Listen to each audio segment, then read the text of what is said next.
fato muito interessante. O mundo, por 4.000 anos, foi abastecido pelo hemisfério temperado, principalmente norte, onde estão os países desenvolvidos, industrializados. Vamos definir para o pessoal o que é área temperada. A área temperada é aquela que tem uma parte com sol, com calor, com luz, etc, etc, e uma grande parte dela, de 4 a 10 meses, é a neve. E a neve, ela impede o fenômeno biológico. Ela cresta o solo.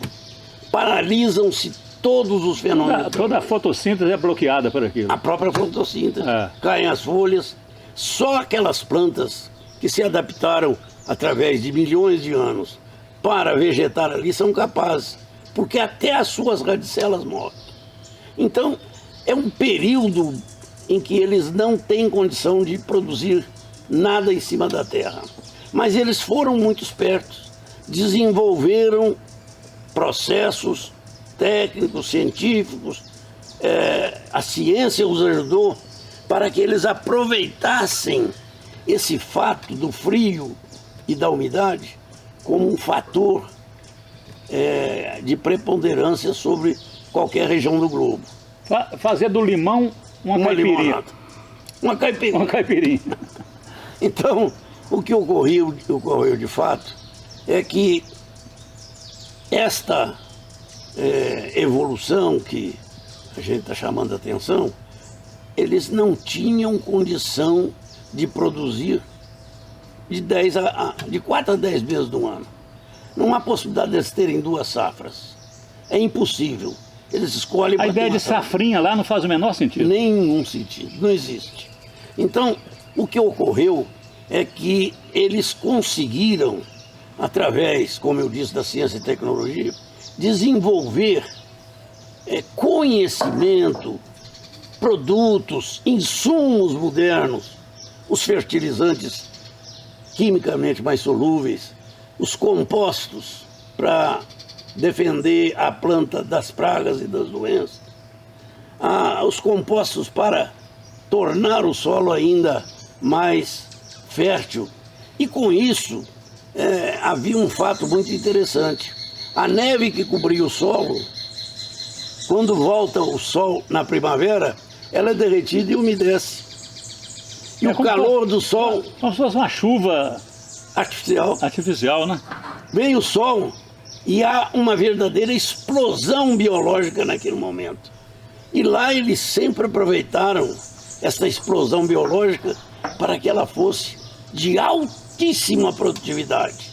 E assim eles conseguiram conquistar há 4.000 anos todo o mercado internacional e eles eram donos deles.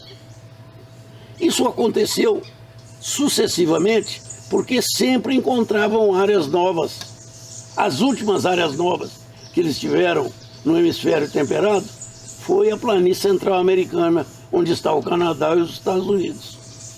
E a Europa, né?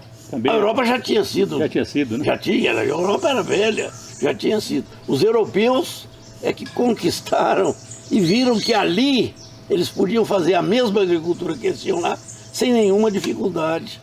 Bastava que eles trouxessem a planta que era adaptada, a máquina, o homem, e plantasse como eles plantavam na lá, hora certa, que o resultado era certo.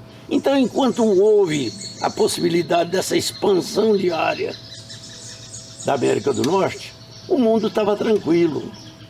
Eu não sei se você, esse fato convém a gente citar, eu não sei se você sabe, quando terminou a guerra, em 1945, ela terminou na Europa, a Segunda Grande Guerra, com a derrota de Hitler. Ou mataram ou ele sumiu, acabou. Suicidou provavelmente. E o que ocorreu foi que os países que eram aliados estavam arrasados. As suas cidades, os seus campos destruídos. E o presidente Truman, americano, fez um pedido que ele estava muito preocupado com a guerra do Japão.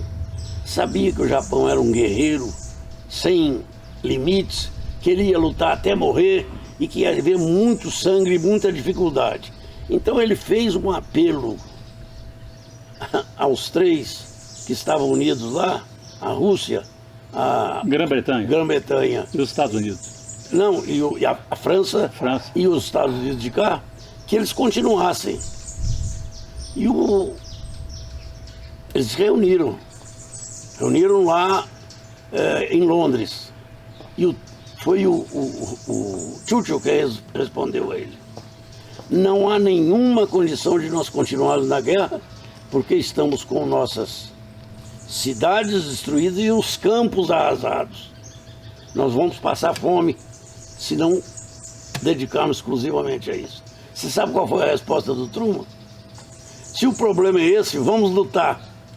Porque os Estados Unidos da América do Norte têm hoje, 1945, em seus armazéns, silos, a comida necessária para todo o povo aliado, sem precisar jogar uma semente no solo por 3 anos. Imaginou o poderio que ele tinha? Aquilo era uma arma de guerra. Muito mais do que uma bomba atômica. Muito mais do que uma bomba atômica. Mas mesmo assim, eu era de calça curta nessa época, mas me impressionei muito. Como eu tenho essas datas mais ou menos na cabeça, eu devia ter uns 9, 10 anos. 10 anos, no máximo. Então eu imaginava o seguinte, o que será que vai acontecer? Os Estados Unidos foram guerrear com o Japão e tiveram de usar artifícios maiores, porque ele sabia que podia ter muita dificuldade, ia ser uma luta sem fim e o Japão poderia fazer um estrago muito grande. Aí ele usou a primeira vez a arma química, a bomba atômica, e ele jogou em Nagasaki e Hiroshima. Com isso, você esteve lá, né? Estive. Você visitou Hiroshima? Visitei. Hiroshima eu visitei. Com isto, o Japão teve que desistir.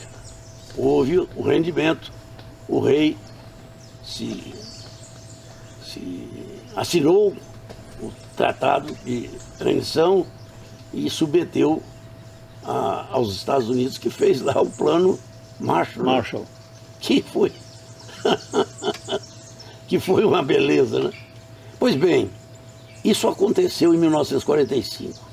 Eu só contei esse fato para chamar a atenção como uma coisa evolui no mundo. O mundo veio crescendo. As áreas do hemisfério temperado foram sendo ocupadas.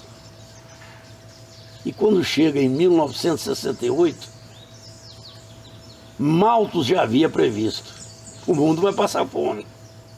Muitos não concordavam. Olha, Malthus, ele tinha lá um grande número de seguidores lá em Londres e fez essa previsão. E mandou os seus relatórios às grandes lideranças mundiais. Não deram muita atenção a ele. Estavam envolvidos num novo sistema de guerra. Com a bomba atômica... A Guerra Fria. Exatamente. Com a bomba atômica, o mundo já sabia que se houvesse a terceira guerra, o mundo acabava. Então passaram a fazer a guerra econômica. E surgiu aí a Guerra Fria. Os Estados Unidos da América do Norte tinha na Rússia o seu grande inimigo. Eram os dois polos, né? 2 polos. Então, os Estados Unidos, de vez em quando, fazia embargos políticos de não deixar ir alimentação para a Rússia, porque ela não tinha autossuficiência. E assim ele pressionava as decisões russas com a arma alimento. Isso é impressionante. Portanto, o alimento foi marcante. Foi marcante. Em todo o século passado, né? Só que o mundo foi crescendo numa equação geométrica, exponencial. Mais do que geométrica, exponencial. Mais exponencial. E o que ocorreu é que chegou em 1968, houve um desequilíbrio de todo o hemisfério norte. Os Estados Unidos perdeu quase 20% de sua safra, a Europa mais de 30%, E a Ásia perdeu mais de 50%. E o mundo entrou em crise.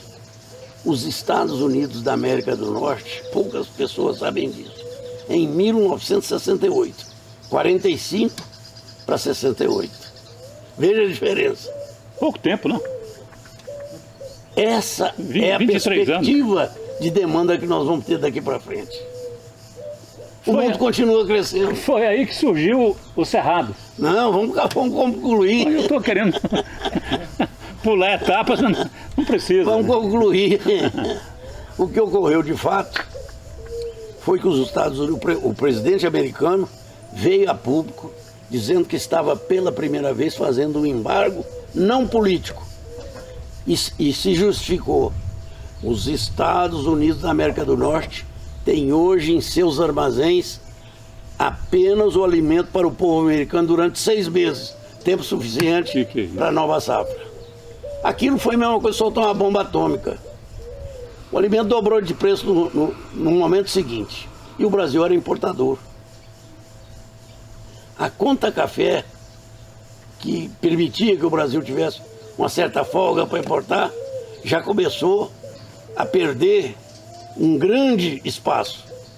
E todos nós nos lembramos que em 1973 os árabes resolvem criar o OPEP, fizeram lá seu conchavo, e o petróleo, que era 2,5 a 3 dólares por barril, passa no dia seguinte para 11 dólares.